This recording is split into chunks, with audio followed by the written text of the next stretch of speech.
s'ouvrir à la bonté et à la fidélité de Dieu, eh bien, tel est notre leitmotiv, telle est notre vision, tel est notre but.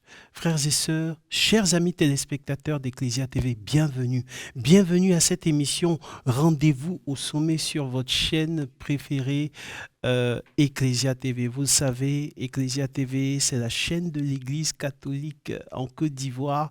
C'est la chaîne qui vous met en contact, qui vous relie directement au ciel. Et Rendez-vous au sommet, c'est la télévision autrement. C'est votre émission de motivation, de formation en leadership chrétien et d'incitation au succès.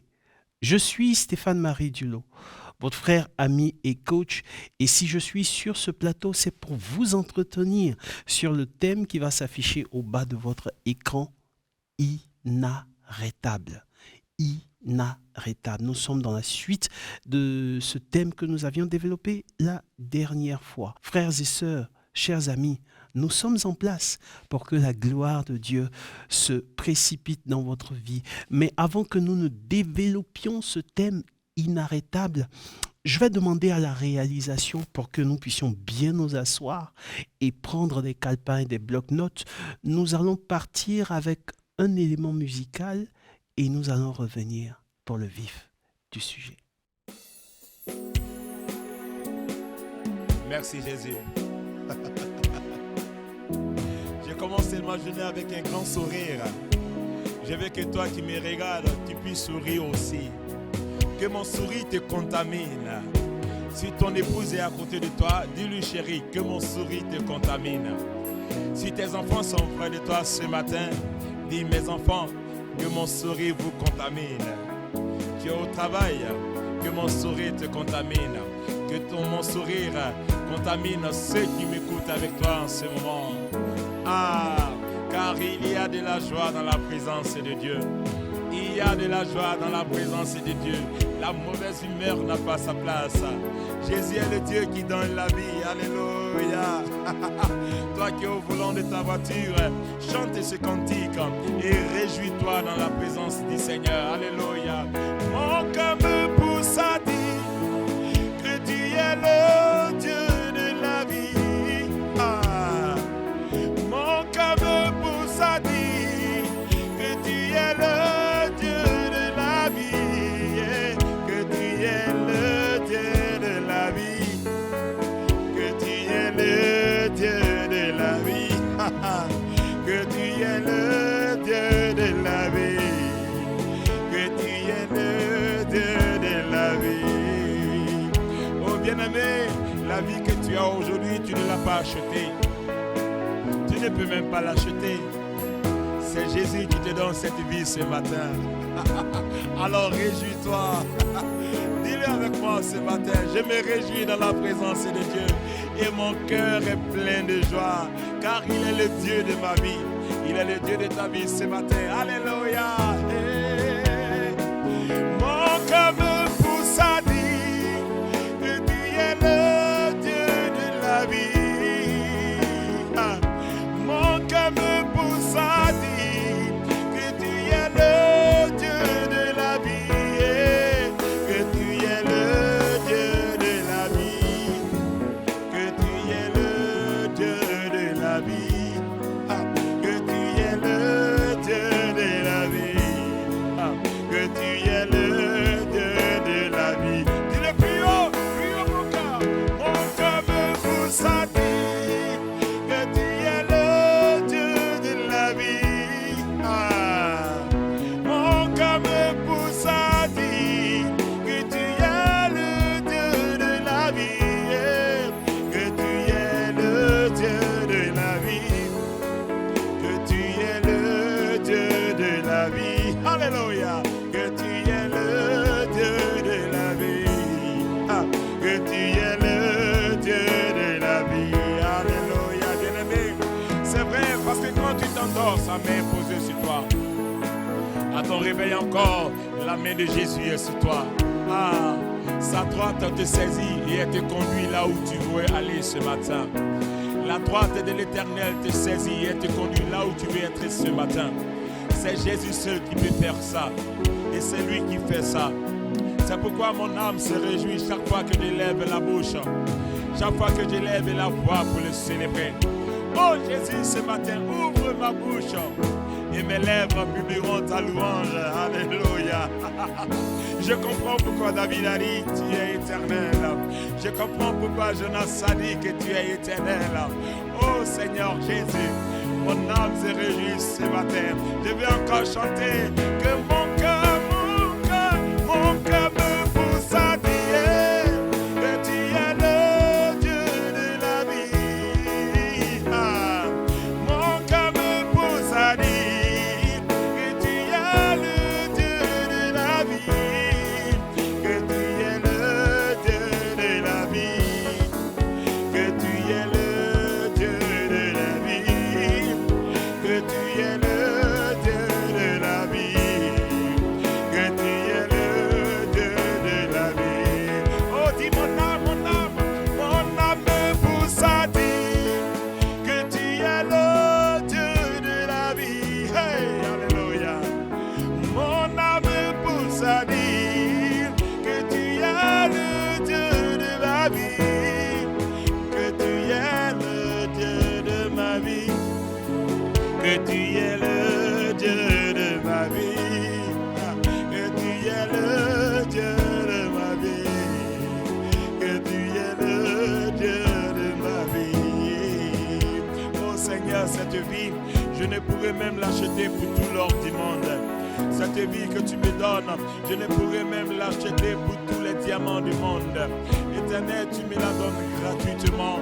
Mon âme te dit merci. Mon esprit te dit merci. Mon corps te dit merci. Merci Seigneur Jésus. Parce que Seigneur, tu ne nous as jamais abandonnés. Tu ne m'as jamais laissé tomber.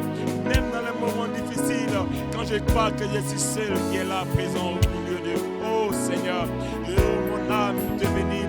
Mon âme te bénit. Mon âme t'exalte ce matin. Et mon esprit en moi glorifie ton Saint-Nom. Oh Jésus, tu es le Dieu de ma vie. Tu es le Dieu de ma vie. Tu es le Dieu de ma vie. Jésus est le Dieu de ma vie. Ah, oui, tu es le Dieu de ma vie. Oui, bien-aimé, tu vas constater ça chaque fois dans mes chants. Quand je commence à chanter l'Éternel, ma bouche se met seule à rire. Mes dents s'expriment, mes lèvres s'expriment, ma langue s'exprime, parce que tout appartient à Dieu, tout lui appartient. C'est pourquoi je laisse libre mon corps à adorer Dieu. Ah, ce matin, reçois ma louange au Seigneur. Alléluia, alléluia. Tu es le Dieu de ma vie, Jésus. Ah, oh, merci Seigneur, merci Seigneur, merci Seigneur. Ah, tu vas encore lui dire merci, tu vas encore lui dire merci. Merci au chantre Prémisse. Prémisse qui nous permet d'introduire cette émission Rendez-vous au sommet sur votre chaîne préférée, Ecclesia TV, avec cette belle sonorité musicale. Tu es le Dieu de la vie. Chers amis téléspectateurs, chers frères et sœurs, chers fidèles de Rendez-vous au sommet, le thème que nous avons aujourd'hui s'affiche au bas de votre écran, inarrêtable. Et si vous le permettez, chers amis, si vous le permettez, nous allons introduire ce thème avec ce passage de 2 Timothée chapitre 4, le verset 7. Nous sommes des adeptes d'un leadership basé sur la parole de Dieu et sur la doctrine de l'Église catholique. Alléluia. Nous sommes des adeptes du leadership, du développement personnel basé sur la parole de Dieu et sur la doctrine de l'Église. Parce que vous savez que l'Église est colonne et support de la vérité. Alors, si vous le permettez bien, chers amis, 2 Timothée chapitre 4, le verset 7. De là où tu es, tu peux simplement lire avec nous. J'ai combattu le bon combat. J'ai achevé la course. J'ai gardé la foi. Verset 8. Désormais, la couronne de justice m'est réservée. Le Seigneur, le juste juge, me la donnera dans ce jour-là. Et non seulement à moi, mais encore à tous ceux qui auront aimé son avènement. Parole du Seigneur notre Dieu. Nous rendons grâce à Dieu. Et là, frères et sœurs, ce passage nous permet d'introduire ce thème inarrêtable sur le chemin de ton couloir. Pourquoi est-ce que j'ai choisi ce thème? Pourquoi est-ce que nous avons choisi ce thème? Ce thème nous permet de comprendre la réalité fondamentale sur le chemin, sur le parcours de la vie d'un leader. Écoutez, c'est parce qu'on est inarrêtable qu'on devient leader. Alléluia. C'est parce qu'on est inarrêtable qu'on va au bout de ce que Dieu a prévu pour nous. On devient un leader nécessairement que lorsque on a été inarrêtable, lorsqu'on est arrivé à bout de toutes les situations, de toutes les épreuves, de toutes les entraves qu'il y a eu sur notre chemin. On devient leader quand on se rend compte de la semence qui est en nous, qui fait que nous sommes inarrêtables. Frères et sœurs, Paul nous engage dans ce chemin. Paul parle à son fils, Paul parle à l'humanité, Paul parle aux croyants, Paul parle aux chrétiens. Et il dit, j'ai combattu le bon combat. J'ai achevé la course. Je suis allé au bout. On va prendre ces 2 points. J'ai combattu le bon combat. Frère, c'est une grâce véritable que quelqu'un qui est arrivé au bout de son ministère, quelqu'un qui est arrivé à la fin pratiquement de sa vie. Parce que quand il parle comme ça, on a l'impression qu'en fait, Paul est en train de laisser en fait le testament de sa vie à la génération qui suit. Parce qu'il n'y a pas de succès. Écoute-moi bien. Dans cette vie, il n'y a pas de succès sans successeur. C'est quand tu passes le témoin à une génération suivante qu'on peut dire que tu as réussi ta vie. J'ai regardé une vidéo où le père de famille était à la cérémonie de graduation de sa fille. Et lorsque sa fille a prêté serment, en tant qu'avocate. Ce n'était pas une cérémonie de graduation, mais lorsque sa fille a prêté serment en tant qu'avocate, j'ai vu ce père de famille-là se lever en fait dans la salle. Et puis, il a commencé à jubiler. Il a commencé à danser. En fait, on est habilité à jubiler. On est habilité à réussir que lorsque nos enfants là, arrivent à leur plein potentiel. C'est-à-dire que quel que soit ce que tu as acquis, quel que soit ce que tu as bâti, quel que soit ce que tu as accumulé, frère, tu n'as pas encore réussi. Si ceux qui te suivent, tu n'as pas passé le témoin à la génération suivante. Mon mentor, mon père spirituel, le diacre permanent David Pio, nous dit toujours qu'en tant que leader, on verra si Dieu t'a vraiment appelé, si l'organisation dépasse tes 70 ans de vie. Si après ta mort, l'organisation que tu as mis en place là continue de vivre, c'est que Dieu t'a appelé. Et c'est le discernement de l'Église catholique. Frère, le temps est trop court. On ne vient que de commencer. Donc, c'est trop tôt pour pouvoir dire j'ai réussi. C'est trop tôt pour pouvoir déterminer du niveau d'impact qu'on a. Il faut devenir inarrêtable. Il faut pouvoir passer le témoin à la génération suivante en menant le bon combat. Paul dit à son fils, il dit, en fait, tu sais mon fils, je vais te dire la vérité. J'ai mené le bon combat. Frère, c'est une grâce de mener le bon combat. C'est une grâce d'être capable de pouvoir tenir quand on est dans la bonne direction. Parce qu'il y a beaucoup de personnes, des entrepreneurs, des aspirants au leadership. Il y a beaucoup de chrétiens qui sont en train de courir, mais dans la mauvaise direction. C'est important d'avoir la lumière, d'avoir le discernement pour savoir que ce que je suis en train de faire là, je suis dans la bonne direction. Ma question pour toi en ce moment, est-ce qu'en ce moment précis, tu as l'impression d'être en train de mener le bon combat? Vous savez, je vais prendre le cas de Jésus. Jésus qui se retrouve au désert et le tentateur vient vers le Christ. Lorsque le tentateur vient vers le Christ, il lui présente 3 tentations. Mais en fait, il y a une 4e. Dans la révélation, il y a une 4e tentation.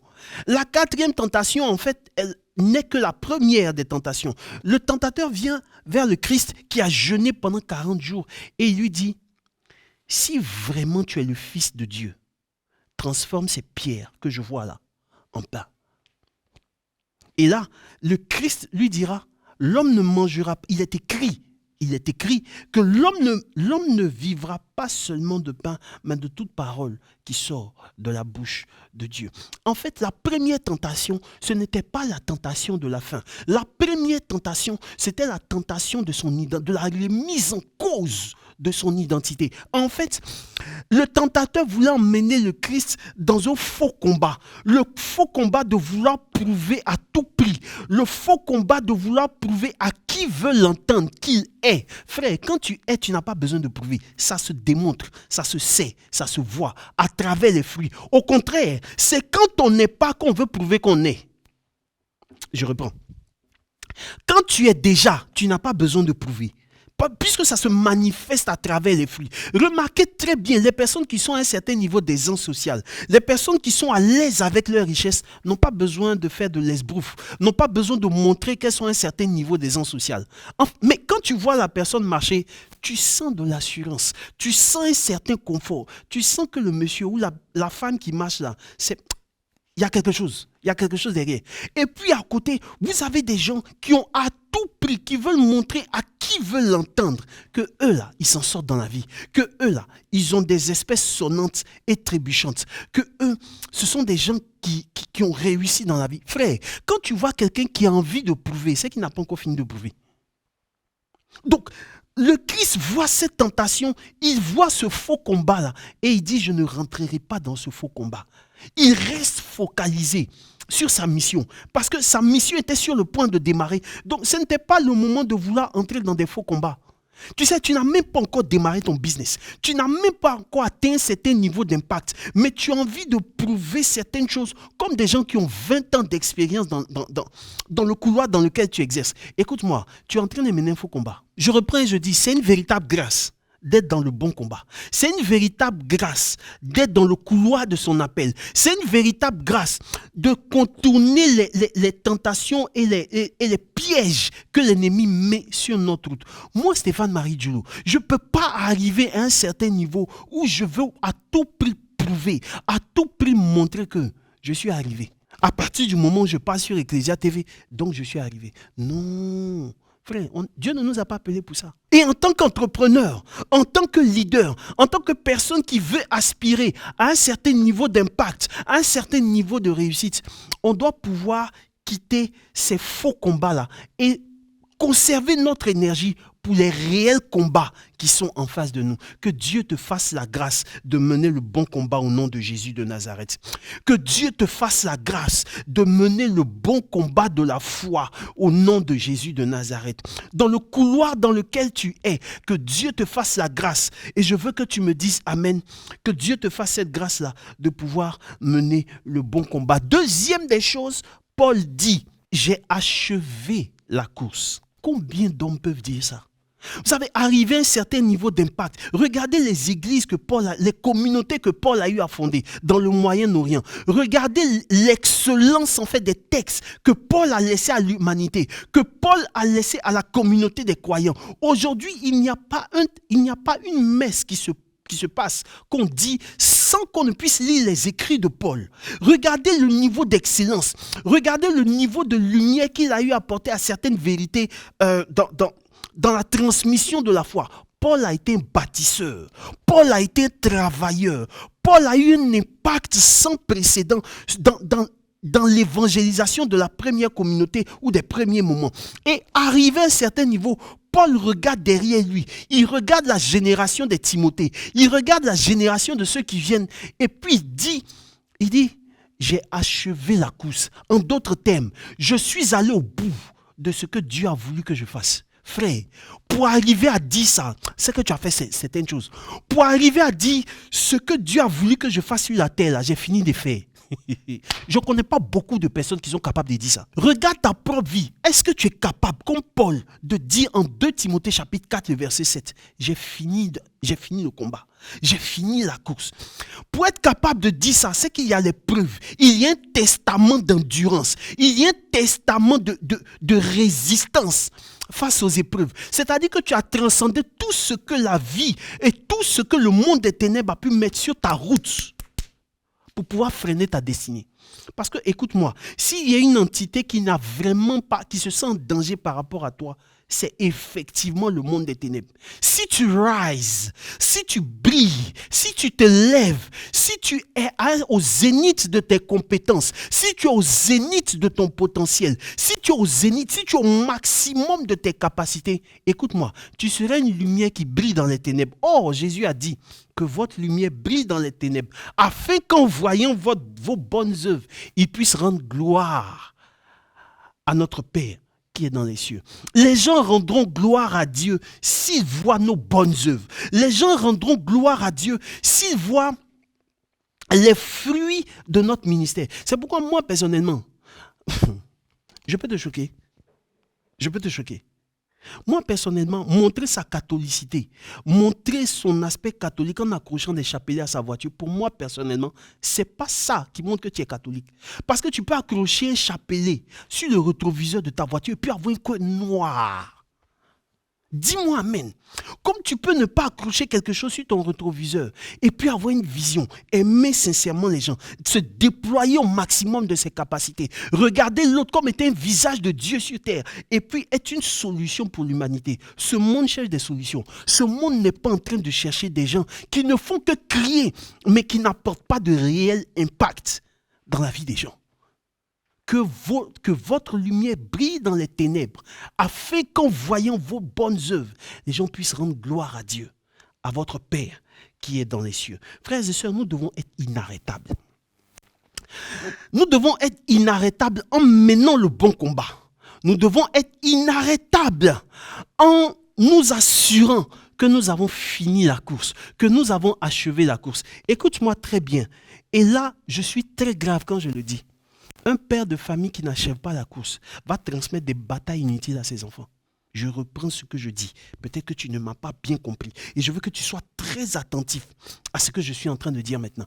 Un père de famille, quelqu'un qui est censé présider une famille, qui est censé être le leader de la famille. Si ce père de famille-là n'entre pas dans la totalité des promesses de Dieu le concernant, il va transmettre des batailles inachevées à ses enfants. Et combien de gens n'ont pas hérité de certaines batailles inachevées de leur père? Combien de gens ça ressemble à une course. Ça ressemble à une course où on transmet le témoin. On court et on transmet le témoin à quelqu'un pour courir. On est de la même équipe. Et puis, à un moment donné, la personne qui court là, a perdu le témoin. Celui qui est sur le point de démarrer, là, il est obligé d'abord d'aller chercher le témoin. Frère, c'est trop grave. C'est trop grave. Il y a des gens, avant de démarrer dans la vie, ils sont obligés d'abord d'aller réparer les erreurs des générations suivantes. Ce que je suis en train de dire est très grave. Ce que je suis en train de dire est très, très, très important. Parce que si tu comprends ça, tu comprendras la thématique du mot inarrêtable. Il y a des gens, avant d'avoir un début de vie, ils sont obligés de réparer les erreurs des générations précédentes avant eux, avant de commencer dans la vie. Il y a d'autres, avant de démarrer, là, ils ont des années de retard à compenser d'abord. Et généralement, ces personnes-là sont frustrées. Généralement, ces personnes-là sont blessées. Généralement, ces personnes-là sont amères et aigries dans la vie parce qu'elles se disent, je n'ai pas eu les mêmes cartes, je n'ai pas eu les mêmes chances que les autres. Si tu es en train de me suivre en ce moment et que tu penses que c'est ton cas et que tu te reconnais dans ce que je suis en train de dire, que la grâce de Dieu te visite, que le Dieu qui élève les hommes en un seul instant puisse te permettre de pouvoir rattraper le retard accumulé sur plusieurs générations dans ta famille. Je prie que Dieu fasse en sorte que tu connaisses une accélération sans précédent dans ta vie au nom puissant de Jésus de Nazareth. Et je veux que tu me dises amen. C'est important pour quelqu'un d'être inarrêtable. Parce que c'est quand tu vas au bout là, que tu peux transmettre maintenant à la génération suivante en disant ce que moi j'avais à faire dans la vie là, j'ai fini de faire. Le reste là, ça dépend de vous. Tu ne pourras pas dire, quelqu'un ne pourra pas dire papa n'a pas fait ceci. Vous savez, il y a des gens aujourd'hui, il y a des qui ont atteint la quarantaine, qui ont atteint même la cinquantaine, qui en sont encore aujourd'hui à dire si j'en suis à ce point dans la vie, c'est parce que mon père n'a pas fait ceci, c'est parce que mon père n'a pas fait cela, ou c'est parce que ma maman et mon père n'ont pas fait ceci ou cela. Frère, c'est trop grave. Que Dieu nous délivre de cela au nom de Jésus de Nazareth. Que Dieu nous délivre de cela au nom de Jésus de Nazareth. Être inarrêtable, c'est permettre à la génération qui suit de pouvoir commencer, de pouvoir mener ses propres combats. Moi c'est l'une des prières que je fais généralement. Il ne faut pas que mes enfants mènent mes combats. Et c'est une prière que tu dois faire. Il ne faut pas que tes enfants soient en train de mener toi tes combats. Les combats auxquels tu as fait face là, il faut achever ces combats-là toi-même. Et puis tu transmets le témoin à la génération suivante. Quand tu transmets le témoin à la génération suivante, ceux qui viennent là, forcément, ils auront leur bataille. Parce que la vie n'est pas faite que de roses. La vie, des fois, est faite aussi de chemins épineux. Mais ce ne sont pas les batailles liées à ce que toi, tu n'as pas pu faire ou à ce que toi, tu n'as pas voulu faire. C'est pourquoi, écoute-moi, refine your mind. Écoute-moi, transforme ta mentalité. Refais-toi, refais ta personnalité. Tu as accumulé du retard. Essaie de rattraper le retard que tu as accusé. Rachète le temps. S'il te plaît, écoute, repousse la paresse, repousse tout ce qu'il y a comme négligence et puis cours à pleine vitesse vers ta destinée. Cours à pleine vitesse dans ton couloir vers le but que Dieu t'a assigné dans la vie. Parce que des générations après toi t'attendent. Il y a des gens qui t'attendent dans la vie. Si tu n'arrives pas au point de chute, ces personnes-là ne pourront pas démarrer dans la vie. Je suis le produit de ce que des gens avant moi ont investi en moi. Et demain, j'ai la responsabilité de laisser quelque chose à l'humanité avant que Dieu ne me prenne. Le pape François, quand il revenait des JMJ, il a dit dans l'avion qui le menait à Rome, il dit on ne joue pas avec la vie. Frère, la vie que Dieu t'a donnée, tu dois la rentabiliser. Et quand tu vas retourner, il y aura un bilan qui sera fait. Il y aura un audit qui sera fait. Il y aura un jugement qui sera fait. Chaque action que tu auras posée aura son pesant d'or. Est-ce que tu as rentabilisé les talents que Dieu t'a accordés? Beaucoup de gens plaisantent. Beaucoup de gens regardent en disant, mais Seigneur, est-ce que je me sens capable? Frère, tu es inarrêtable. C'est pourquoi je ne sais pas ce que tu vis en ce moment. Je ne sais pas ce qui te bloque. Je ne sais pas ce qui semble t'arrêter. Mais il y a une semence en toi. Il y a quelque chose en toi. Il y a une partie de Dieu en toi qui te dit que tu es inarrêtable. Écoute-moi, si tu es en vie, c'est parce que tu as été inarrêtable dans le sein de ta mère. Si aujourd'hui tu es en train de m'écouter là, c'est parce que tu as été inarrêtable dans le sein de ta mère. On connaît tous le processus de conception. Lorsque la semence est injectée dans les entrailles de la femme, on connaît tous le processus de la conception. Tu n'étais pas seul. Vous étiez des millions. Vous étiez des centaines de millions. Mais c'est toi qui es arrivé jusqu'au bout. Et ce n'est pas sur cette terre-là que tu ne peux pas refaire les mêmes choses. Que Dieu t'accorde la grâce d'aller jusqu'au bout de ce qu'il a prévu faire avec toi, au nom de Jésus de Nazareth. Que Dieu t'accorde cette grâce d'aller jusqu'au bout de ce qu'il a prévu faire avec toi, au nom de Jésus de Nazareth. Frères et sœurs, le premier point pour être inarrêtable, c'est de comprendre, c'est de changer sa mentalité. Alléluia. C'est de changer sa mentalité. Et pour les personnes qui sont en train de nous suivre, je veux qu'on mette en commentaire « changer sa mentalité ». Dans les évangiles, on nous parle d'un monsieur. On nous parle de quelqu'un qui a fait 38 années de maladie. Amen. Et pendant ces 38 années de maladie, après ces 38 années de maladie, il fait une rencontre. Il fait la rencontre du Christ, de Jésus, qui lui demandera, est-ce que tu veux guérir? La question est, je pense que la question est un peu trop évidente. S'il y a quelqu'un qui est à la piscine et la tradition racontait qu'un ange tombait dans l'eau et que le premier qui tombait dans cette eau-là était guéri, eh bien, s'il était là, à cet endroit-là, c'est parce qu'il voulait guérir. Jésus a posé une question qui semble être évidente. Est-ce que tu veux guérir? Parce que dans le back-office de cette personne-là, il y a eu 38 années d'inactivité. 38 années sans pouvoir analyser le problème d'une autre façon. 38 années où la personne est restée à la même place. Et ce sont les mêmes choses qui se sont produites. C'est-à-dire qu'au moment où il voulait avancer, il y avait quelqu'un qui le devançait et il tombait dans l'eau. Et la personne était guérie, la personne repartait. Vous imaginez ce que ça fait pour quelqu'un de rester là pendant 38 ans. Les gens avec qui il était dans la même condition, beaucoup se sont réalisés, beaucoup ont changé leurs conditions de vie. Mais lui, il était là. Regardez le niveau d'amertume que ça peut causer dans la vie de quelqu'un. Le monsieur est resté à sa place là pendant 38 ans. Il y a des gens qui tombaient dans l'eau, qui étaient guéris et qui repartaient reconstruire leur vie. Lui, il était à la même place. Pourquoi il était à la même place? Il a dit cela à Jésus. Il a dit, je n'ai personne pour m'aider. Coach, pourquoi est-ce que je ne m'en sors pas? Ah, je n'ai personne pour m'aider. Mon frère, ma soeur qui suit cette émission, pourquoi est-ce que l'année 2023 est en train de finir? Et puis tu n'as pas fait ce que tu devais faire. Tu n'es pas allé au bout des objectifs que tu t'es fixés pour cette année. Je n'ai personne pour m'aider. C'est-à-dire, c'est la justification universelle qu'on a généralement pour ne pas analyser sous d'autres angles, à partir d'autres angles, la situation à laquelle on fait face. Je n'ai personne pour m'aider. Je n'ai personne au gouvernement. Je n'ai personne qui connaît le ministre. Je n'ai personne qui connaît le DG, qui peut aller signer en fait mon document. Je suis là. Je ne peux pas bouger parce que je ne connais personne. Frères et sœurs, et si tu analysais, et si on analysait la situation d'une autre façon? Ton foyer bat de l'aile depuis des années. Tu accuses le monsieur matin, midi et soir. Monsieur, tu accuses madame matin, midi et soir. À un moment donné, refine your minds. Refais-toi.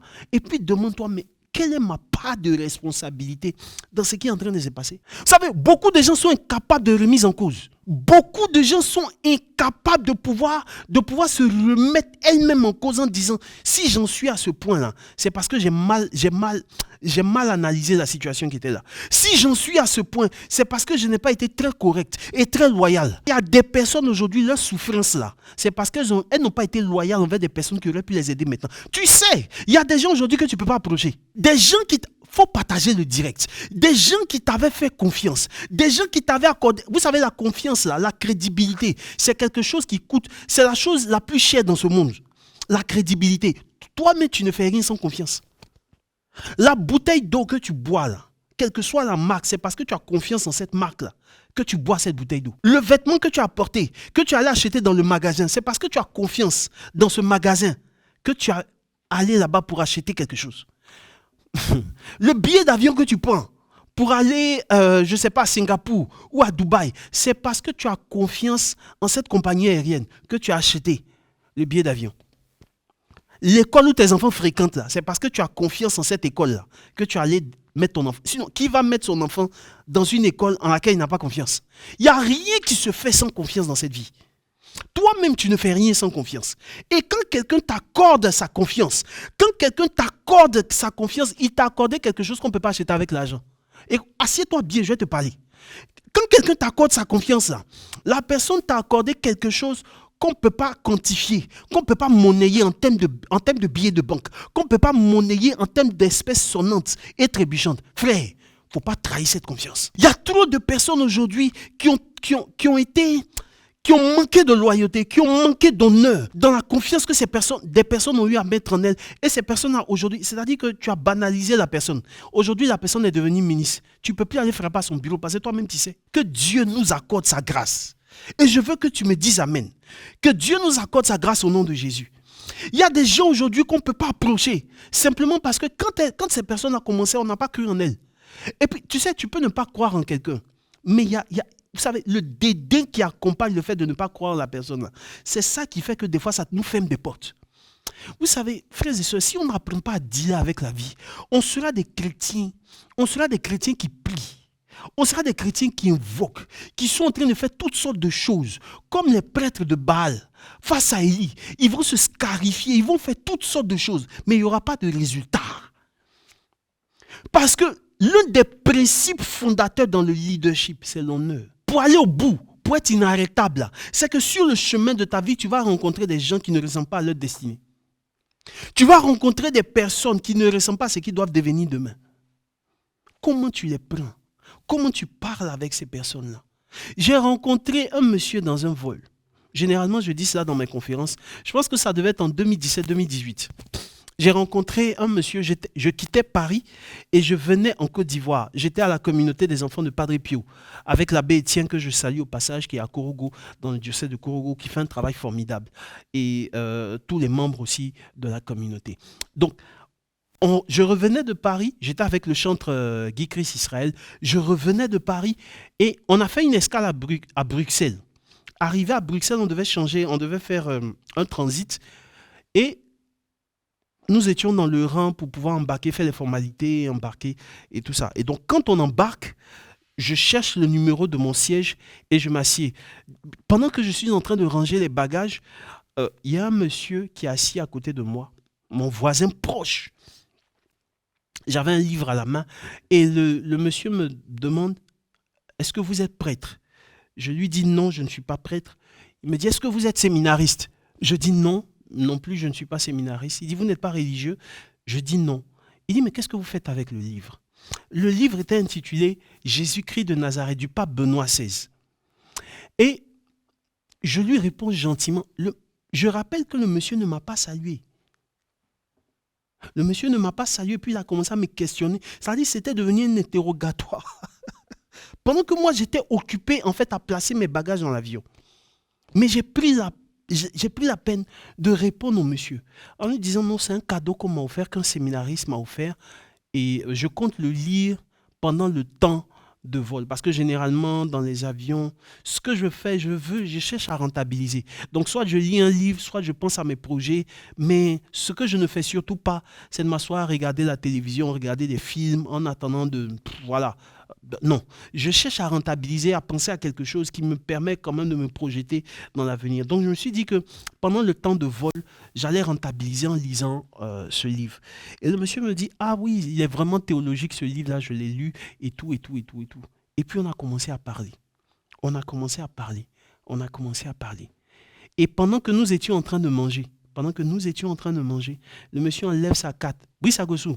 Le monsieur enlève sa carte et il me la donne. Quand je regarde sur la carte, je vois ancien président de la Banque ouest-africaine de développement.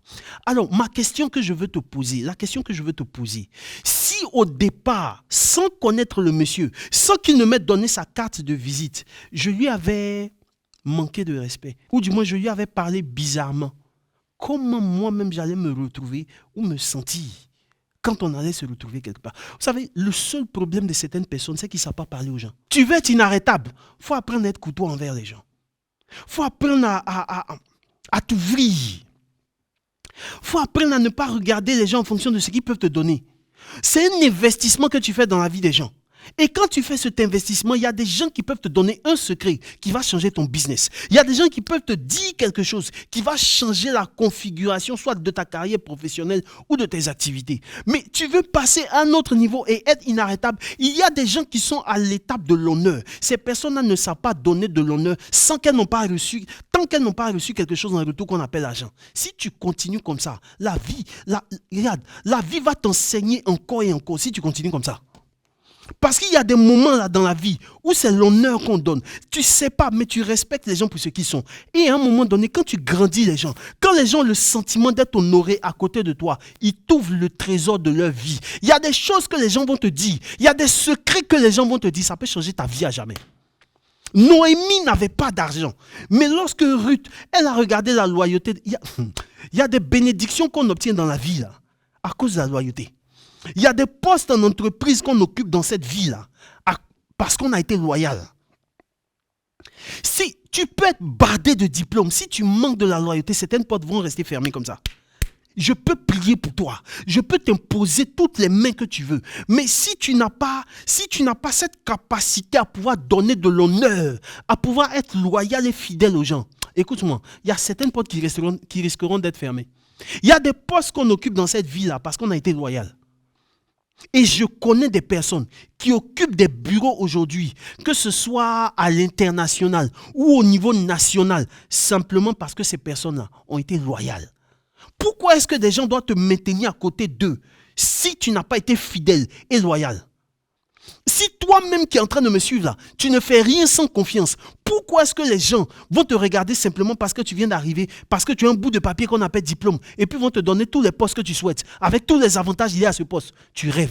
Faut t'asseoir, je t'ai parlé. L'un des points essentiels, c'est de changer sa mentalité si on veut devenir inarrêtable. C'est de changer sa perception de la vie. C'est de changer, frères et sœurs, le filtre à partir duquel on lit les événements de la vie. Apprends à avoir du caractère. Apprends à donner de l'honneur. Apprends à respecter les gens pour ce qu'ils sont. Apprends à regarder aux valeurs, non pas à la poche des gens. Vous savez qu'il y a des gens qui ont testé des femmes comme ça. Le monsieur est avec toi quelques semaines. Et puis, il regarde un peu tes idées. Quand il finit de regarder tes idées,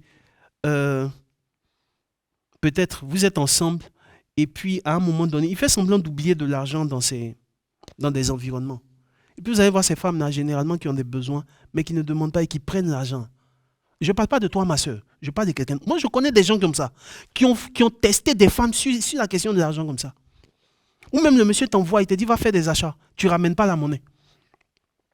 Il te donne des millions, il te dit, va faire des achats, peut-être à chose. Et puis, il ne te demande pas la monnaie. Hein. Pourtant, il sait qu'il en a besoin. Et puis, toi aussi, tu ne ramènes pas la monnaie. Et puis, en fait, c'est des points, en fait, qu'il met rouge. Il met rouge. Et puis, à un moment donné, je me rends compte que c'est vrai, tu es une femme, tu es très belle, tu as de très belles mensurations. Mais en fait, sur la question de l'argent, on ne peut pas te faire confiance. Le monsieur, à un moment donné, tu vois, vous marchez ensemble, vous parlez ensemble. Demain, tu l'appelles, il ne décroche plus. Tu dis, ah, j'ai un esprit de femme de nuit. J'ai un esprit de mari de nuit. Berger, il faut qu'on lit. Il faut qu'on prie contre les hôtels. Et le berger aussi, sans discernement, sans avoir pris le temps d'analyser tout ça, il se lève et puis il se met à jeûner. On a des problèmes dans nos églises. Parce qu'on manque de discernement. Frère, ma soeur, ce n'est pas une question d'hôtel de famille. Ce n'est pas une question de lien de famille. C'est une question de tu as manqué de loyauté. Tu as manqué de fidélité. La personne là t'a observé. La personne là t'a testé. Il s'est rendu compte que pour un engagement aussi sérieux que le mariage, il ne peut pas aller avec toi sur cette question. Est-ce que je parle à quelqu'un? Frères et sœurs, l'une des réalités importantes aujourd'hui dans notre vie, c'est de comprendre que si on veut devenir inarrêtable, c'est de changer notre mentalité. C'est de changer notre culture. Il y a des gens qui ont grandi dans des environnements et ces environnements ont fini par les avaler. Il y a des gens qui ont grandi dans des environnements et ces environnements ont fini par polluer leur mentalité au point où quand on les prend et qu'on les envoie dans des environnements où ces personnes-là peuvent réussir, ces personnes-là finissent toujours par reproduire le niveau d'échec et de limitation qui était dans l'autre environnement. C'est pourquoi vous allez voir des gens quitter l'Afrique, aller en Europe et puis reproduire l'Afrique sur un territoire européen. Vous n'avez jamais vu des gens qui sont en Europe qui vendent du maïs là-bas. Les gens se comportent dans des pays européens comme s'ils étaient en Afrique. Les gens se comportent dans des pays européens comme s'ils étaient dans leur village. Alors qu'ils sont dans un environnement où toutes les opportunités sont là. Que Dieu libère notre mentalité. Toutes les chaînes qui ont enchaîné notre mentalité. Que Dieu libère ces mentalités-là au nom de Jésus de Nazareth. Frères et sœurs, la deuxième étape pour être inarrêtable, c'est d'avoir de la détermination et du courage à revendre. C'est d'avoir de la détermination et du courage à revendre. Alléluia. Alléluia. Le royaume, les champions dans le royaume sont des gens qui ont de la détermination et du courage. Il faut avoir du courage à revendre.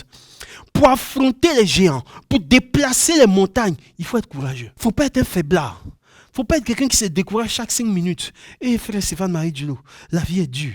Eh frère Stéphane-Marie Dulot, vraiment le pays est dur. La Côte d'Ivoire, tout est bouclé. Les gens ont pris tous les... Frère, si tu continues comme ça, AVC risque de te prendre. Parce que si tu as décidé de rentrer dans l'entrepreneuriat, la vie est dure, il faut durcir ta peau. Il faut être quelqu'un qui est dur à cuire. Il faut être quelqu'un dont on ne prend pas, quelqu'un qui ne se laisse pas aller comme ça, au découragement. Il faut être quelqu'un qui mentalement est prêt à faire face à toute éventualité. Tu peux pouvoir te décourager quelques heures, tu peux pouvoir te décourager un jour, mais le deuxième jour, tu dois te lever, tu dois repartir. Le deuxième jour, tu dois être sur tes pieds en train d'être allé affronter la vie. Le deuxième jour, tu dois être déjà sur le point. Quelques heures déjà, tu frappes à la porte ne s'ouvre pas, tu es déjà passé à une autre étape. On t'annonce la semaine dernière, on m'a annoncé le décès de quelqu'un pour qui j'ai prié. Brice Agossou. On m'a annoncé le décès de quelqu'un pour qui j'ai prié. La semaine dernière. Ok, j'ai parlé avec la personne le dimanche, le mercredi, je me réveille le matin. Je prends mon téléphone et puis on me dit la personne là, elle est partie la nuit, au milieu de la nuit. Frère, c'était difficile mentalement. Parce qu'à ce moment, tu te poses toutes ces questions. Tu te poses toutes les questions possibles. Et puis à un moment donné, tu te dis, Dieu est fidèle. Dieu est fidèle. C'est pas ça là qui va remettre en cause la fidélité de Dieu sur ma vie. C'est pas ça là qui va remettre en cause la fidélité de Dieu sur la vie de cette famille-là. On m'a envoyé des vidéos de la personne quand elle était à la morgue, pendant quelque chose. Frère, vous imaginez manger avec quelqu'un, parler avec quelqu'un. La personne a dit, si je te rencontre, je sais que je serai guéri. Et puis la personne est partie. La maladie a eu raison de la personne. Mais à un moment donné, tu commences à te poser des questions. Frère, on est debout et puis on avance. Tu dois être quelqu'un qui Tu dois être quelqu'un qui n'est pas facilement cassable. Tu dois être quelqu'un qu'on ne doit pas arrêter comme ça. Tu dois être quelqu'un qui ne peut pas freiner sa course parce qu'il y a des entraves sur son chemin. Au contraire, quand il y a une situation, tu te refais. Tu refais ta mentalité et tu continues à courir.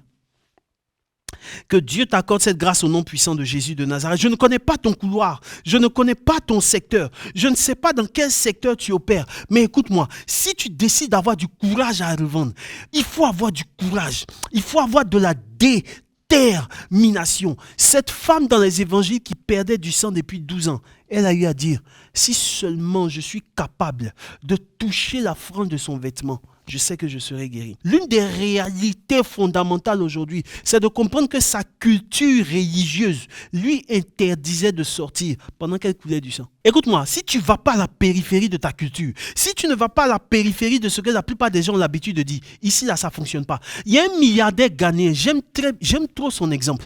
Il y a un milliardaire ghanéen qui a décidé d'aller creuser. Il est dans le domaine du pétrole.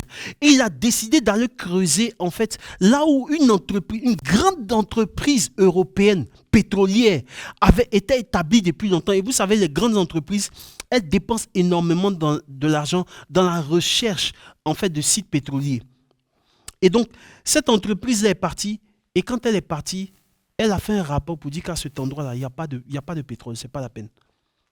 Le jeune Ghanéen, Brice, il y a des choses qui se passent dans la vie. Il y a des trésors qu'on peut toucher dans la vie si on est courageux. Le jeune Ghanéen a pris le rapport avec son entreprise qui venait de démarrer. Il a dit, moi, je vais partir là-bas. Et tout le monde a commencé à lui dire, mais en fait, il faut lire le rapport. Vos affaires là, c'est comment? Il faut lire le rapport. Les entreprises qui ont de gros moyens t'ont dit qu'il n'y a rien là-bas. Il dit, je vais partir là-bas quand même. Et le monsieur, on lui a accordé, bon, comme il dit qu'il veut partir, on lui a accordé, il est parti. Le monsieur est parti. Il a commencé à fourrer. Les gens commençaient à se moquer de lui. Vous savez, les gens commençaient à se moquer de lui. Écoute-moi, si les moqueries des gens te déstabilisent, tu ne vas pas aller loin. Si les paroles des gens te déstabilisent, te freinent dans ta course, tu ne risques pas d'aller loin. Mais si malgré ce que les gens disent, si malgré les moqueries des gens, si malgré l'environnement hostile, tu es déterminé à aller jusqu'au bout et que tu as la bonne stratégie et tu es dans ton bon couloir, écoute-moi, tu atteindras forcément tes résultats. Le monsieur a commencé à fourrer sereinement parce qu'il croyait en ce qu'il faisait. Et vous savez quoi? Il a découvert l'un des gisements les plus importants de pétrole au Ghana. Aujourd'hui où je vous parle, le monsieur a été entrepreneur de l'année il y a quelques années de cela. Il est milliardaire aujourd'hui en francs ghanéens, en cedi ghanéens. Et aujourd'hui où je vous parle, il traite avec des grandes entreprises, des géants pétroliers. Quelqu'un qui était un petit poussé. Et lui-même, il se définit comme étant un David. En disant, là où les Goliaths n'ont pas trouvé de pétrole, le petit David est parti. Et il a fini par trouver du pétrole. Il rentre chez le président ghanéen comme on rentre chez son ami. Est-ce que tu comprends un peu? Donc, si au départ, ce monsieur n'avait pas cru en ses chances, parce qu'il y a de la place pour tout le monde pour briller sous ce ciel. Dans ce ciel-là, il y a de la place pour tout le monde. Si tu crois en tes chances, si tu crois en ta capacité à pouvoir briller, à pouvoir faire de ta vie un témoignage, une expression vivante de la gloire de Dieu, il y a les moyens qui sont à ta disposition pour que tu ailles au bout de ce que Dieu a prévu pour toi. Que Dieu fasse en sorte que tu sois quelqu'un d'inarrêtable dans la vie. Que Dieu fasse en sorte que aucune situation ne puisse te freiner au nom puissant de Jésus de Nazareth. Que Dieu fasse en sorte que tu sois une personne qui soit lancée à pleine vitesse dans son couloir. En ce jour de la Toussaint, en ce jour où on prie, où on célèbre tous ceux qui sont entrés dans la gloire de Dieu, que Dieu fasse que tu puisses triompher comme l'église triomphante au nom puissant de Jésus de Nazareth. Que Dieu te bénisse. Qu'il bénisse tes activités, qu'il bénisse tes ressources, qu'il bénisse tes projets et ta vision. Va au bout de ce que Dieu a prévu faire avec toi, pour la gloire de Dieu et pour le salut de ton âme. Amen, amen, amen. Frères et sœurs, à cette étape de l'émission, nous descendons. À cette étape de l'émission, je suis très heureux. J'ai été très heureux. Je voudrais vous dire que j'ai été vraiment béni de vous avoir avec nous. Voilà. Restez scotchés sur cette chaîne Ecclesia TV. Il y a mon fils qui me disait tout à l'heure que Ecclésia devait partir dans son école. Ah, c'est ça, non, Aristide? Ecclésia devait partir dans son école et il m'a dit, papa, je passe à la télévision. Mon propre fils. Voilà, merci en tout cas à Brice Agossou. Merci à toutes ces personnes qui travaillent ici dans cette belle chaîne de télévision. Merci à vous de rester scotché sur Rendez-vous au sommet, qui est votre émission de motivation. On va se dire rendez-vous prochainement. Rendez-vous au sommet. Que Dieu vous bénisse, Stéphane Marie Dulo et toute l'équipe de Rendez-vous au sommet. Shalom.